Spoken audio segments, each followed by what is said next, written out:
Oke, Assalamualaikum warahmatullahi wabarakatuh. Perkenalkan nama saya Farsan Pasya dengan NPM 24351. Jadi sini saya akan membacakan tugas yang diberikan oleh yaitu membaca buku tentang web architecture and protocol Jungle. Di sini ada capaian pembelajaran yaitu adalah membedah evolusi arsitektur web dari masa artis hingga terdesentralisasi, menjelaskan mekanisme fundamental jaringan internet termasuk peran vital DNS dan tipe C atau IP handshake, menganalisis perbedaan performa arsitektur antara HTTP atau 1,1 atau HTTP-2 dan HTTP/3 atau QoC. Memvisualisasikan critical rendering path browser mulai dari parsing code hingga pixel muncul di layar. Memahami urgensi keamanan data melalui enkripsi SSL atau TLS dan mekanisme HTTPS. 1. Evolution of web dari read-only ke systematic ownership. Sejarah web bukanlah sekedar deretan angka tahun yang membosankan, melainkan sebuah kronologi evaluasi kapasitas manusia yang berinteraksi dengan informasi digital. Web 1.0 sering disebut dengan era read-only web, dan masa itu di mana internet fungsi layaknya sebagai perpustakaan digital raksasa yang statis dan suatu arah.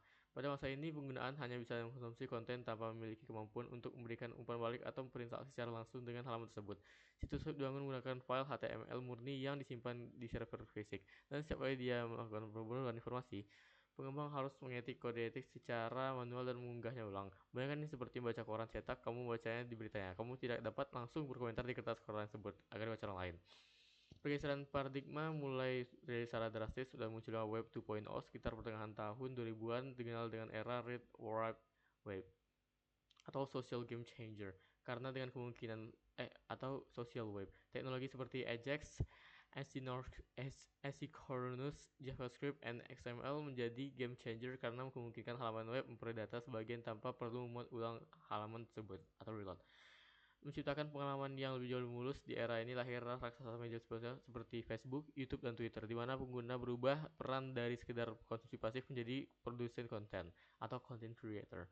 Data tidak lagi hanya mengalir di server klien, tapi juga mengalir deras di jutaan dan pengguna server dan diolah untuk didistribusikan. Inilah fase di mana internet mulai terasa hidup kembali dan kolaboratif, menjadi bagian yang tak terpisahkan dari gaya hidup sosial modern. Namun Web 2.0 memiliki cacat arsitektural dan fundamental, yaitu sentralisasi data yang ekstrim pada segelintir perusahaan teknologi besar atau big tech. Sebagai respon dari terhadap isu privasi dan kepemilikan data ini, muncullah konsep Web 3.0 yang sering disebut orang dengan read write on web atau semantic web. Arsitektur ini mencoba mengembangkan kekuatan ketangan pengguna melalui desentralisasi, seringkali dengan memanfaatkan teknologi blockchain atau jaringan peer-to-peer. Tujuannya adalah menciptakan internet di mana mesin akan memahami makna dari data dan pengguna memiliki kedaulatan penuh atas identitas serta aset digital mereka tanpa perantara. Meskipun masih dalam tahap adopsi awal yang penuh perdebatan, filosofi Web 3.0 memaksa kita berpikir ulang tentang siapa sebenarnya yang memegang kunci data kita. Di luar definisi kaku seperti versi angka tersebut, tren web saat ini sebenarnya sudah memasuki fase hibrida yang sangat didorong oleh kejelasan kebuatan atau kita sebut dengan AI. Kita melihat pergeseran dari pencarian berbasis kata keyword based search menjadi pencarian berbasis maksud internet based search yang ditenagai oleh large language model. Aplikasi modern tidak lagi menampilkan data statis, tapi mampu memprediksi kebutuhan pengguna dan menjadikan konten personalisasi secara real time. Batas antara aplikasi native di ponsel dan aplikasi web secara kabur berkat teknologi progressive web apps yang memungkinkan web diakses secara offline. Ini adalah era di mana efisiensi, kecepatan, dan kejelasan menjadi metrik utama keberhasilan sebuah platform digital. Ini bagi satu web architect untuk memahami seberapa bahwa setiap transisi versi web ini selalu didorong oleh kebutuhan akan stabilitas atau interaktif yang tinggi. Perubahan dari web 1.0 ke 2.0 dipicu oleh kebutuhan manusia untuk bersosialisasi, sedangkan pergeseran ke arah web 3.0 atau web AI dipicu oleh kebutuhan atau kepercayaan dan efisiensi otomatisasi. Kita tidak bisa lagi membangun aplikasi dengan pola pikir tahun 2010 di mana server adalah segalanya. Kita harus memikirkan distribusi beban, edge computing, dan pengalaman pengguna yang instan. Sebagai mahasiswa, tugas yang Tugas kalian bukan hanya melafal definisinya, namun memahami trade-off arsitektur yang terjadi setiap eranya. Masa depan web tidak akan berhenti di sini karena teknologi imersif seperti spatial web, AR atau VR mulai menuntut standar baru dalam pengiriman data berlatensi super rendah. Protokol-protokol lama sedang diperbarui dan digantikan untuk mendukung volume data masif yang dibutuhkan oleh dunia tiga dimensi dan streaming resolusi tinggi. Web sedang berevolusi untuk sebuah sistem operasi global yang tidak terikat dengan satu perangkat keras tertentu. Oleh karena itu, memahami sejarah evolusi ini memberikan konteks mengapa teknologi tertentu diciptakan dan masalah apa yang sebenarnya ingin mereka selesaikan. Tanpa pemahaman ini, kita hanya tukang ketik kode yang buta arah di tengah hutan teknologi yang terus berubah. Yang kedua ada network fundamental, pipa digital di balik layar. Sebelum membahas kode HTML atau CSS, kita harus paham bahwa internet pada dasarnya adalah jaringan kabel fisik raksasa yang menghubungkan miliaran komputer. Model komunikasi yang paling umum digunakan dalam pemrograman web adalah client-server architecture, sebuah konsep yang mirip dengan dinamika sebuah restoran tadi. Di sini klien browser di laptop atau HP kamu bertindak sebagai pelanggan yang lapar. Sedangkan server adalah dapur yang menyimpan bahan makanan atau disebut data dan koki logika aplikasi. Pelanggan tidak bisa sembarang masuk ke dapur dan mengambil makanan sendiri. Mereka harus memesan melalui pelayanan yang bisa disebut sebagai API. Dapur mengambil makanan sesuai dengan menu yang tersedia. Jika dapur sedang sibuk atau pelayanan salah mencatat pesanan, maka makanan atau disebut respon di sini akan terlambat sampai atau bahkan salah kirim. Komunikasi antara klien dan server ini tidak menjadi sihir, melainkan melalui seperangkat aturan ketat seperti protokol dengan fondasi utamanya adalah TCP atau IP Transmission Control Protocol, Internet Protocol, bagiankan IP address sebagai alamat rumah lengkap dengan kode posnya yang memastikan paket data tahu harus kemana di antara miliaran rumah lain di dunia. Selanjutnya, perangkat yang terhubung ke internet wajib memiliki IP unik ini, baik itu versi IPv4 atau format klasiknya misalnya 192.168.1.1 maupun IPv6 yang lebih panjang untuk mengakumulasi ledakan jumlah perangkat IoT. Tanpa IP address, internet menjadi ruang hampa di mana tidak ada satupun pesan yang menemukan penerimanya. IP adalah identitas lokasi dan dunia digital yang memungkinkan routing data secara global. Yang ketiga ada HTTP Deep Dive, bahasa pengantar web. Jika TCP atau IP adalah truk untuk pengantar barang, maka HTTP Hypertext Transfer Protocol adalah aturan tentang bagaimana barang tersebut harus dikemas, dibeli, dan dibongkar muatannya. HTTP adalah protokol stateless yang artinya server secara tidak otomatis mengangkat percakapan sebelum dengan klien yang sama. Setiap permintaan request dianggap sebagai transaksi baru yang berdiri sendiri. Ini seperti kasir yang melupakan wajah kamu segera setelah kamu selesai bayar. Sehingga jika kamu ingin memesan lagi, kamu harus menyimpulkan ulang nama detail pesanan.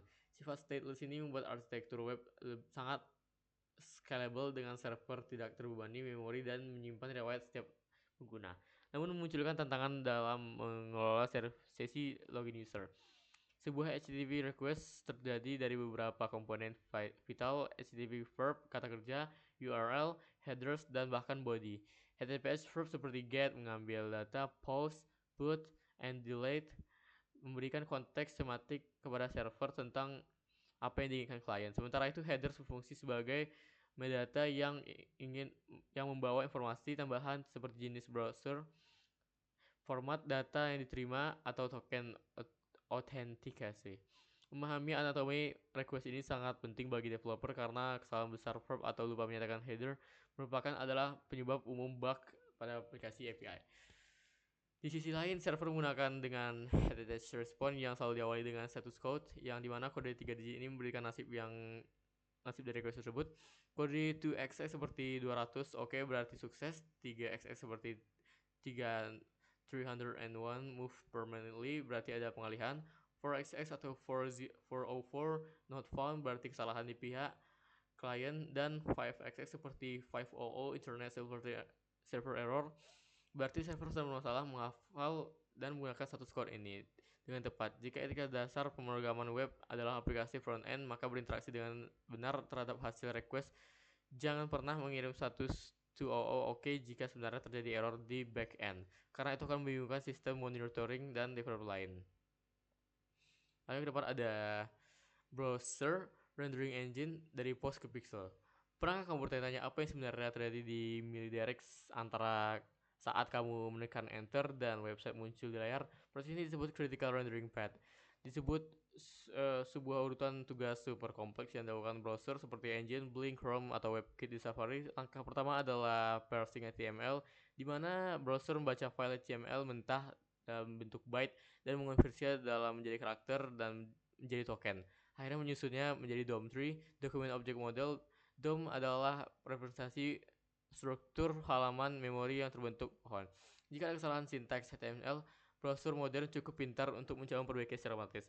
Meskipun ini makan biaya, secara paralel ini segera di setelahnya. Browser juga harus memproses file CSS melalui langkah yang disebut CSSOM construction. CSS Object Model berbeda dengan HTML yang bisa kita progres dengan demi sebagian.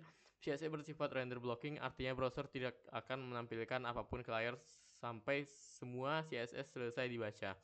Dan dipahami ini masuk akal karena tidak ingin pengguna melihat halaman yang telanjang tanpa gaya sebelum tiba-tiba menjadikannya menjadi rapi. CSSOM juga terbentuk pohon tree structure karena sifat cascadingnya seperti CSS, di mana aturan dari elemen induk yang diwariskan kepada elemen anak. Setelah setelah DOM dan CSSOM siap, browser menggabungkan keduanya menjadi render tree. Perlu dicatat bahwa render tree ini hanya bersifat elemen-elemen yang benar-benar TMR seperti display, known, visibility, hidden, dan tetap masuk karena masih makan ruang. Proses penyimpanan ini penting agar browser tidak membuang-buang sumber daya komputasi dan mengurus elemen yang tidak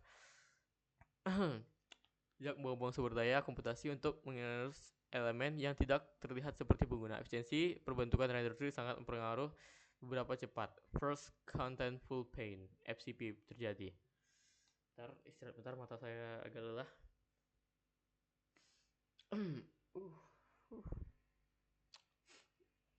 Oke, lanjut. Web Security Baseline, benteng pertahanan digital. Di hutan belantara internet, data adalah komoditas paling berharga dan protokol HTTP sebagai standar ibarat kartu pos. Siapa saya yang memegang kartu pos tersebut di tengah perjalanan, kurir, kantor pos tangga bisa membaca isinya dengan jelas. Jika kamu mengirim paspor atau nomor kartu kredit melalui HTTP biasa, seorang peretas yang berada di jaringan WiFi yang sama, misal di kafe, bisa dengan mudah melakukan serangan man in the middle dan mencuri data tersebut. Mengapa HTTP dianggap insecure by default dan tidak boleh digunakan untuk aplikasi produktif di era modern? Kesalahan ini bahaya melahirkan standar keamanan yang baru dan wajib diterapkan. Solusi adalah HTTP Hypertext Transfer Protocol Secure yang pada dasarnya adalah HTTP yang dibungkus dalam lapisan inskripsi bersama SSL atau TLS Secure Sockets Layer atau Transport Layer Security. Bayangkan kembali kartu pos tadi, tapi sekarang kartu pos tersebut dimasukkan dalam kotak baja yang terkunci rapat sebelum dikirim. Hanya pengirim dan penerima yang memiliki kunci tersebut untuk membuka kotak tersebut. Bahkan jika kotak itu dicuri di tengah jalan, pencuri tak akan bisa melihat isinya tanpa kunci yang tepat. HTTPS menjadi tiga hal: kerahasiaan, integritas, dan autentikasi. Jantung dari HTTPS adalah TLS handshake, membuat tarian kriptografi rumit yang terjadi dalam hitungan milidetik sebelum data sesungguhnya dikirim. Dalam proses ini, browser dan server saling menyepakati algoritma inskripsi yang digunakan dan server mengirimkan kartu identitas yang disebut sertifikat SSL. Browser yang kemudian memverifikasi sertifikat ini apakah masih berlaku? Apakah dikeluarkan oleh lembaga terpercaya? Jika verifikasi gagal, browser akan menampilkan layar menyeramkan seperti "Your connection is not private" untuk memperingatkan pengguna agar segera kabur. Sistem kepercayaan ini bergantung pada pihak yang disebut Certificate Authority atau CA seperti Let's Encrypt, Digirex, atau Cloudflare. CA adalah lembaga yang bertugas untuk memvalidasi bahwa pemilik website benar-benar entitas yang sah sebelum menerbitkan sertifikat digital untuk mereka. Ini mirip dengan kantor kelurahan yang menerbitkan KTP. Jika percaya bahwa KTP itu asli, kita percaya pada pemerintah yang menerbitkannya. Jika kunci private key bocor, maka keamanan inskripsi runtuh seketika dan sertifikat harus segera dicabut. Maka oleh karena itu, manajemen sertifikat dan kunci adalah skill vital bagi seorang DevOps atau backend engineer. Di era modern, browser-browser besar seperti Chrome dan Firefox mengambil sikap tegas dengan menandai semua situs-situs non-HTTPS sebagai non-secure di address bar. Ini bukan sekedar kosmetik atau langkah memaksa industri beralih ke standar keamanan yang lebih tinggi. Fitur browser mungkin yang modern seperti geolokasi, akses kamera, dan service worker bahkan diblokir total jika website tidak menggunakan HTTPS. Keamanan bukan lagi fitur tambahan, melainkan prasyarat mutlak. Sebagai developer, meremehkan HTTPS sama dengan membiarkan pintu rumah klienmu terbuka lebar bagi pencuri di dalam hari. Dan yang keenam ada integrasi keislaman. Keislaman, arsitektur digital, dan fitrah hubungan.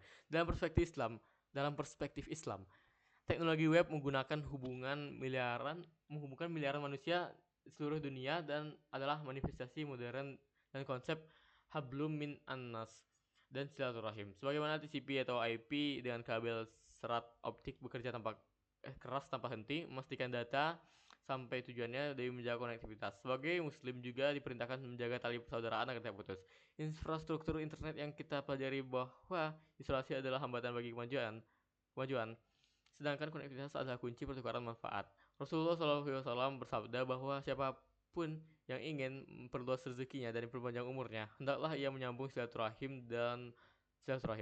Dalam konteks digital, aplikasi web kita bangun adalah wasilah untuk memfasilitasi pertukaran ilmu secara global. Ketentuan protokol yang ketat mulai dari handshake TCP hingga struktur header HTTPS mencerminkan konsep nizam yang merupakan inti dari ajaran Islam. Alam semesta tidak berjalan secara acak, melainkan mengikuti sunnatullah yang presisi dan terukur, sama seperti web yang akan hancur jika ada standar protokol yang disepakati bersama. Jika sebuah server melanggar aturan protokol HTTP, komunikasi akan gagal. Begitu pula jika manusia melanggar aturan syariat dan norma sosial. Tatanan masyarakat akan rusak. Disiplin menerapkan standar protokol mengajarkan kita bahwa kebebasan interaksi tetap membutuhkan batasan aturan yang agar bisa kita berfungsi dengan harmonis dan memberikan manfaat yang optimal. Peran DNS dan sertifikat SSL atau TLS adalah memverifikasi identitas server yang selaras dengan perintah Al-Quran tentang tabiun.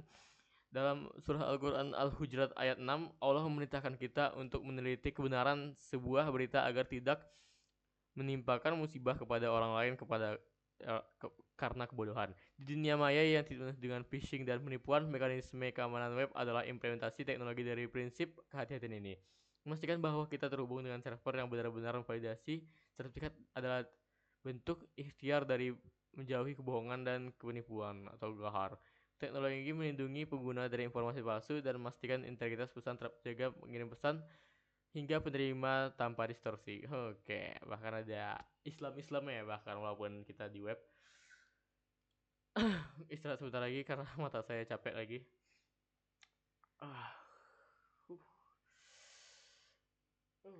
God.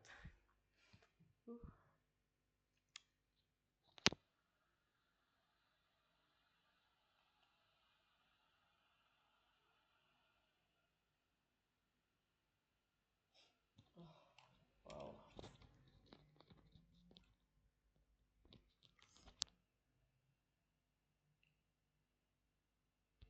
Oke, lanjut kesimpulan bab 7, peta mantel arsitek web. Bab ini telah menurunkan ilusi bahwa web hanyalah sekedar layar yang menyala. Kita telah membedah anatomi internet yang menemukan bahwa setiap keputusan teknis memiliki konsekuensi horizontal. Berikut adalah rangkuman poin-poin vital yang tertanam pada mindset seorang web arsitek. 1. Evolusi adalah respon terhadap kebutuhan. Perilisan dari web 1.0 statis ke web 2.0 hingga web 3.0 bukan sekedar tren gaya-gayaan, merupakan upaya teknis untuk memecahkan masalah skabilitas, interaktivitas, dan kepemilikan data. Arsitek yang memiliki desain masa depan bukan hanya menerima masa lalu. Lalu kedua ada latensi adalah musuh utama. Di balik layar TCP atau IP adalah DNS bekerja keras memastikan data sampai ke tujuan. Kita belajar jarak fisik, jumlah round trip, Data mempengaruhi terhadap kecepatan daripada sekedar bandwidth. Infrastruktur jaringan adalah lingkungan yang rapuh dan aplikasi kita harus didesain untuk tetap tangguh di atasnya. Dan ketika ada protokol bentukan performa, evolusi HTTP mengajarkan kita tentang efisiensi pengiriman. HTTP 1.1 ibarat satu jalur yang macet, head of line blocking, sementara HTTP garis miring 2 dan HTTP 3 quick adalah jalan tol multi tafsir multiplexing yang memungkinkan aset dikirim paralel. Pemahaman ini mengubah kita melakukan optimisasi aset pada level aplikasi. Rendering bukan sekedar sihir. Browser memiliki critical rendering path, HTML, DOM, CSS, dan render tree layout ke pane yang sangat ketat. Kode yang buruk bukan hanya jelek dilihat, tapi membebani CPU, perangkat pengguna, efisiensi penggunaan tulisan kode HTML dan CSS berdampak langsung pada beberapa cepat pixel muncul layar. 5. Keamanan bukan fitur opsional. Di hutan berantara internet yang penuh predator, HTTPS dan SLS, TLS adalah baju zirah standar mengabaikan keamanan data dan inskripsi dan validitas identitas. Sama dengan membangun rumah tanpa pintu, trust adalah mata uang yang paling berharga di web dan HTTPS adalah cara kita menjaganya. Dengan fondasi arsitektural, kamu kini siap melangkah ke bab 2 di mana kita akan mulai meletakkan batu bata pertama kita dalam pembangunan aplikasi web, struktur skematik. Dan di bab sekarang ada 8 assessment kompetisi SI HOTS. Oke. Di sini ada quiz yang akan saya kerjakan nanti. Baik, segitu saja untuk bab 1. Terima kasih sudah mendengarkan. Mohon maaf bila saya ada kesalahan. Segitu saya dapat saya sampaikan. Wabillahi wal hidayah. Wassalamualaikum warahmatullahi wabarakatuh.